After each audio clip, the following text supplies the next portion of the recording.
Okay, hi everyone. It's Mr. Morrissey. This is Linear Systems. We're going to have three different ways to solve, basically, um, yeah, solve linear systems, which is when you either have at least two lines. So if you look at the hand sketch, you have, I'm about to put in black here. Whoops. How about in red? This is two parallel lines. If you weren't trying to find the intersection of those two lines, there wouldn't be any. So this is going to be no solution. You can see our objective is just to solve linear systems graphically and algebraically. We're going to have three methods: graphing, elimination, and substitution. Please make sure you read over my notes. Um, the green box is going to be when two lines intersect in one point, and that's going to be one solution. And then the blue box is going to be if the two lines are actually the same line, and that's infinite solution. So infinite solutions, one solution, no solution. Once you read over my suggestions on how to solve these, we can start number one. Remember, you can pause at any time. So I have two equations. I'm going to take the first equation and get into y equals mx plus b form. That's also the slope-intercept form. We have a y-intercept of 8, and there's an invisible 1 underneath the 4. So the slope is negative 4. Go down 1, 2, 3, 4, over 1, over 1. Here's a rough sketch of my graph. Okay. Then I'm going to do the second graph.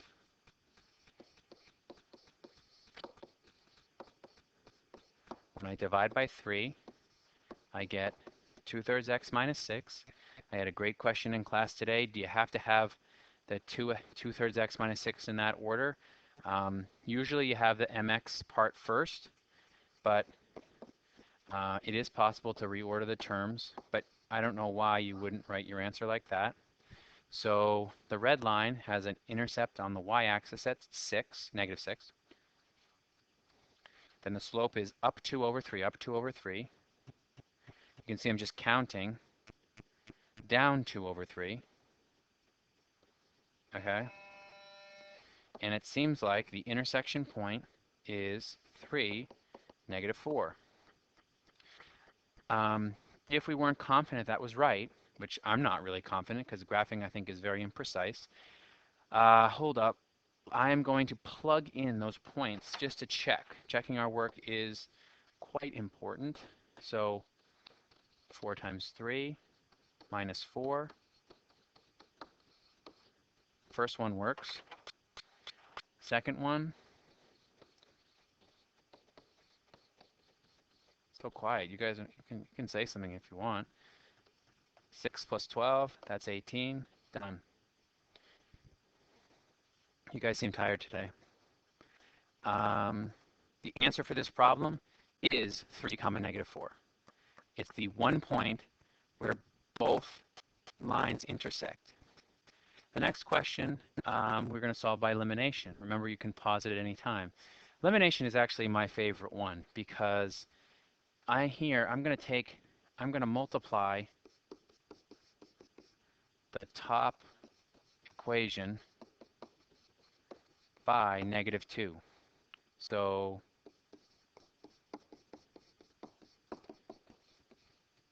and I'm going to compare that to the second equation, right? And I'm actually just going to I'm going to add them together because you can see by doing that little math there to the negative, the multiply the top equation by negative 2, I automatically can add the equations together and get this. Perfect. Y is equal to negative 2. And then in your paper on the first page, it says substitute the value from step 2 into either of the original equations. So I take y equals negative 2, and this is now actually this isn't the check. I'm going to take y equals negative 2 and plug it in. So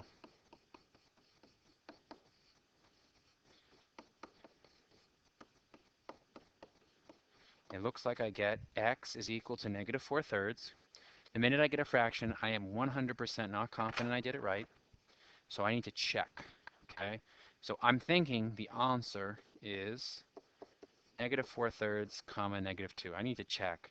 So negative 4/3 times, no, 3 minus 7 times negative 2.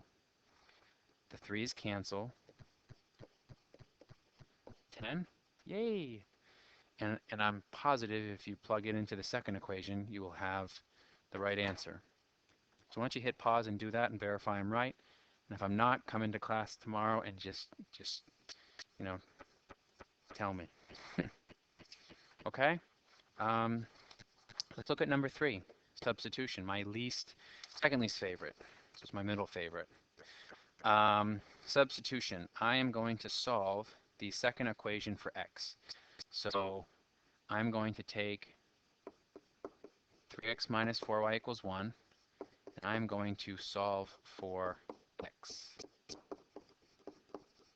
Now I'm seeing a lot of kids in the first couple weeks of school not dividing this 1 by 3, only dividing by 3 one time. And please don't forget to do that.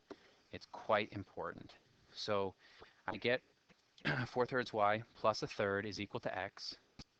Now, if that's my x, the instructions on the front page, I'm going to get them out, I'm going to read them to you. It says, substitute the new equation into the second equation. So I'm going to take this equation for x, and I'm going to plop it in next to the 7. So 7 times this scary thing plus 5y is negative 12. So let's distribute the 7 as a first step, I would say.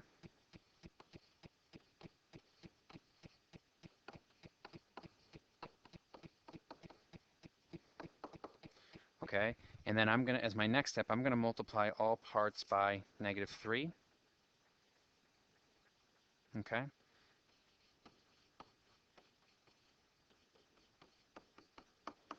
Negative 3 times negative 12, that's negative 36.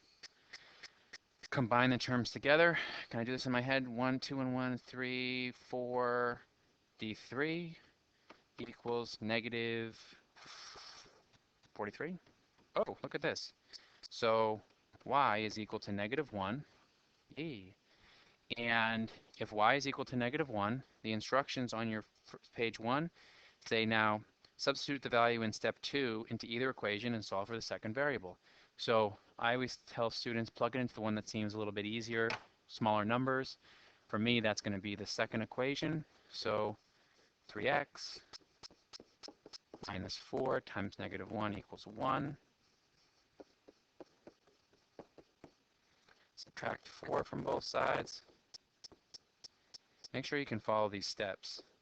Sometimes I deliberately leave things off to make sure you can follow. Remember, you can pause the video at any time. Okay? So the answer to this one is 1 comma negative 1. And we did that without graphing.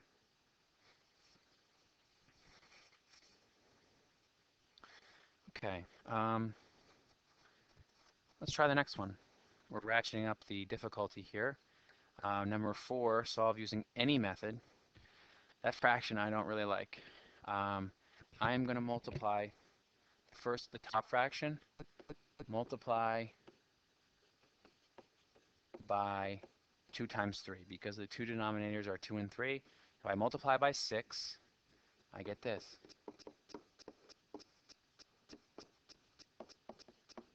Excuse me. Okay. So I just multiplied the top and the bottom by 6. So here is a little taste.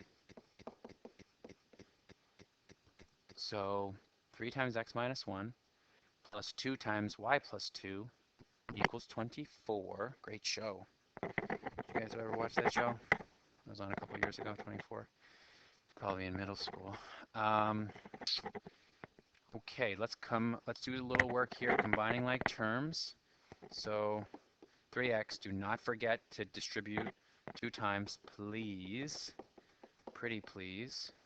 So 3x plus 2y, so on the left-hand side becomes plus 1 equals 24.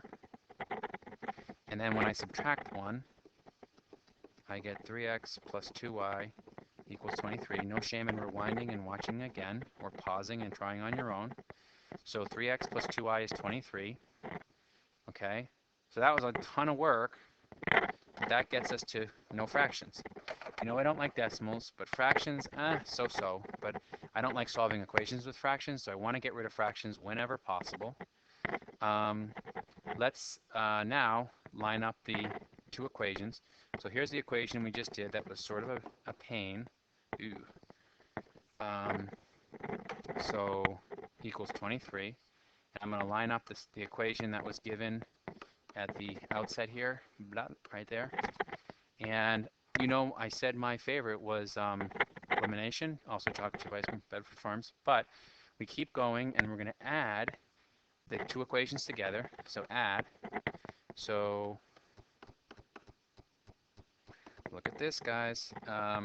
It looks like we're getting x is 7. Great feeling when you get an integer answer. If you don't know the difference between a whole number and an integer, ask me in class, or why don't you look it up right now and figure it out. You should know the difference between a whole number and an integer. If I have 7 as my answer, I'm going to plug it into the easier equation. So this x minus 2y, for me, seems pretty easy. So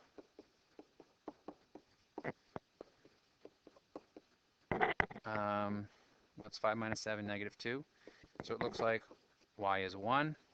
I'm going to implore you to check this work. Hit pause, check it. Make sure 7 comma 1, 7 for x, 1 for y. Make sure those points work in the two equations.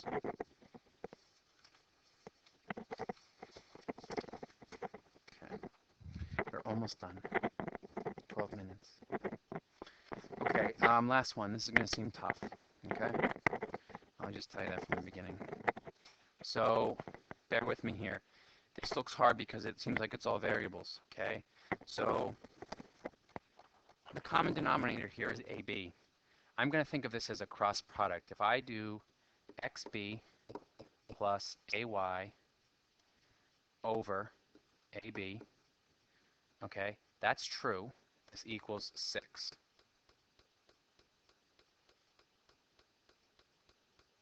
If I cross multiply, I get XB plus AY equals 6AB. There's equation 1. Getting rid of a denominator and finding a common denominator is a very important skill. The second equation is quite literally the same, but just with different numbers. Literally. So we get XB minus AY is 2AB. And you know that substitution, no, I hate substitution. Elimination is my favorite. So let's rewrite the blue equation. And let's rewrite the red equation real quick. And in this case, let's see, what do we want to do? Do we want to subtract? Let's add, since I want to keep it consistent here. So if I add, we add the equations together. We get 2xb equals 8ab. I want to make sure I did that right. Yep, that seems good. So it looks like we got a whole ton of variables, but guys, everything's going to cancel. Like, the b's cancel, so 2x equals 8a, and then x is 4a. We don't know exactly what x equals, we just know it equals 4a. You're going to follow the same methods, guys. You're going to take 4a and plug it into the easier equation. In this case, there isn't an easy equation. So let's see. I'm going to plug it into, let's plug into this equation here, okay? So 4ab minus aya equals 2ab. So let's divide all terms by a. You guys see where this is going? We have 2b and 4b. Let's move the y over here, and let's move the 2b over here. That's 4b minus 2b equals y. 2b equals y. The answer is 4a, comma, 2b. A and b are constants.